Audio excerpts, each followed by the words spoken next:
Graça e paz, meus irmãos, como é que vocês estão? Espero que vocês estejam bem.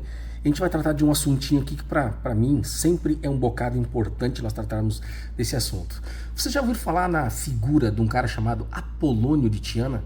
Pois é, meus irmãos, esse aqui é um dos casos, eu creio que mais fascinantes aqui de construção narrativa da antiguidade. Porque para nós entendermos aqui por que a tese, né, da sua ressurreição ela não se sustenta historicamente, irmãos, nós precisamos olhar aqui para os bastidores políticos aqui, religiosos do Império Sacro Romano, do Sacro Império Romano ali do século III. Então, eu quero tratar com vocês, fazer com vocês uma análise baseada em fatos históricos sobre, né, a obra de um cara chamado Filóstrato, né, que é o papel da imperatriz Júlia Dómina e a realidade aqui desses relatos, entendeu?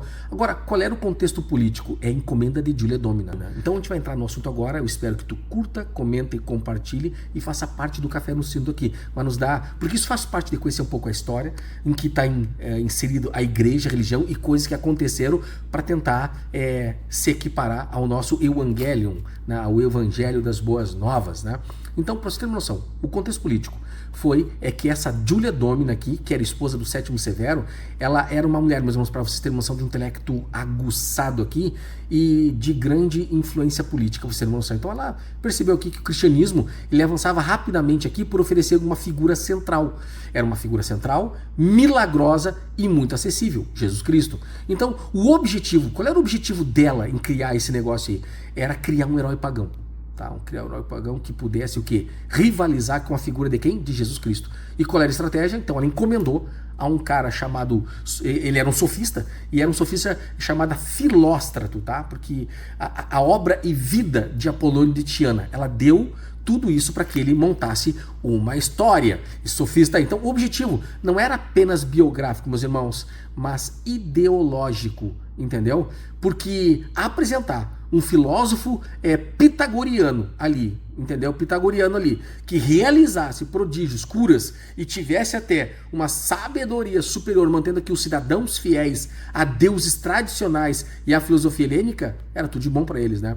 Agora, existem falta de evidências contemporâneas sobre esse cara, porque diferente dos relatos sobre Jesus Cristo, que eles geraram perseguições, registros imediatos aqui do primeiro século, Apolônio, que viveu no século I ali, ele foi praticamente esquecido por quase 120 anos. Agora, existia uma coisa que nós chamamos de hiato temporal, porque Filóstrato, ele escreveu a biografia ali por volta de 217 depois de Cristo, mais de um século após a morte de Apolônio, né?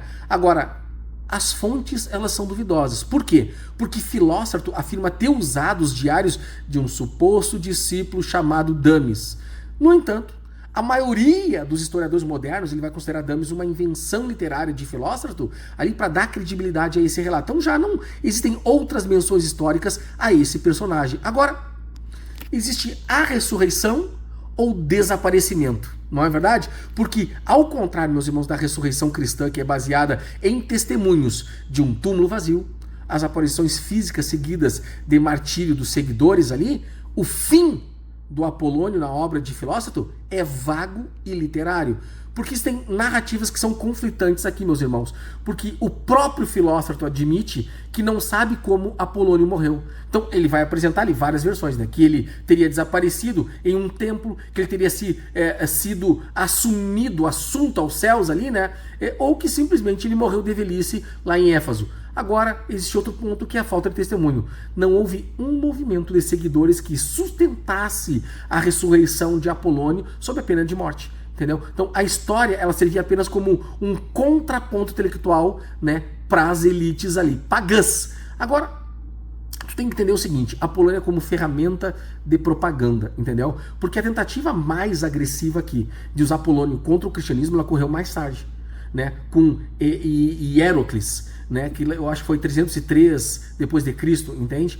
Que ele foi um governador romano, que ele escreveu um tratado comparando aqui Apolônio a Jesus, entendeu? Para mostrar que os milagres pagãos, eles eram superiores. Então, a resposta histórica, tu vai ver lá em Eusébio de Cesareia, que ele refutou Hierocles, tá?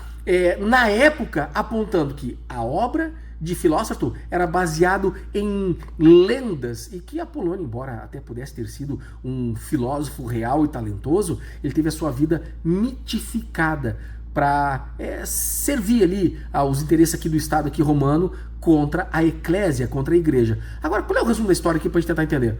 A ressurreição de Apolônio de Tiana, ela é considerada uma construção literária tardia, enquanto o cristianismo, né, se baseava na pregação de um evento central, que ele mudou a história dos seus seguidores imediatos, né? E o relato de Apolônio, ele foi uma tentativa da aristocracia lá, né, romana, de revitalizar o paganismo moribundo através de uma figura que imitava ali os padrões do evangelho, para ficar meio parecido, entendeu? Parece, mas não é, Denorex. Quem tem 50 anos como eu sabe do que eu tô falando. Então, qual é a nota histórica sobre isso? Porque a própria igreja, ela nunca pregou que Apolônio existiu. Porque ele foi um filósofo pitagórico real, entendeu? Ok? Então a contestação, ela reside o quê? Na atribuição de divindade e ressurreição. Então que claramente, meus irmãos, eles foram elementos adicionados aqui para fins de quê? De propaganda religiosa no século III.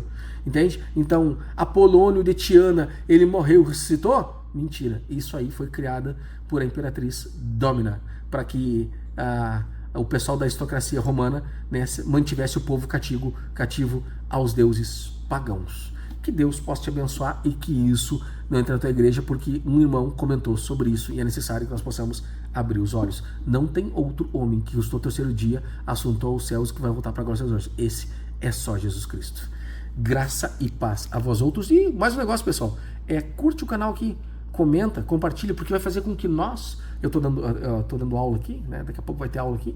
Então, curta, comenta, compartilha, porque para nós é interessante nós trazer conteúdos, né, que vocês podem pesquisar depois para ver se eu estou errado ou não, e pode comentar aqui sobre o próximo que a gente pode tratar. Tem um monte de gente entrou no meu privado que eu coloquei, eles me procuraram e eu já estava em outros grupos, aí procuraram meu WhatsApp e me mandaram sobre determinados assuntos que é para colocar aqui. Então, é para vocês, é para nós trocar uma ideia, para crescer, e para que a Bíblia fala que o corpo precisa estar bem ajustado.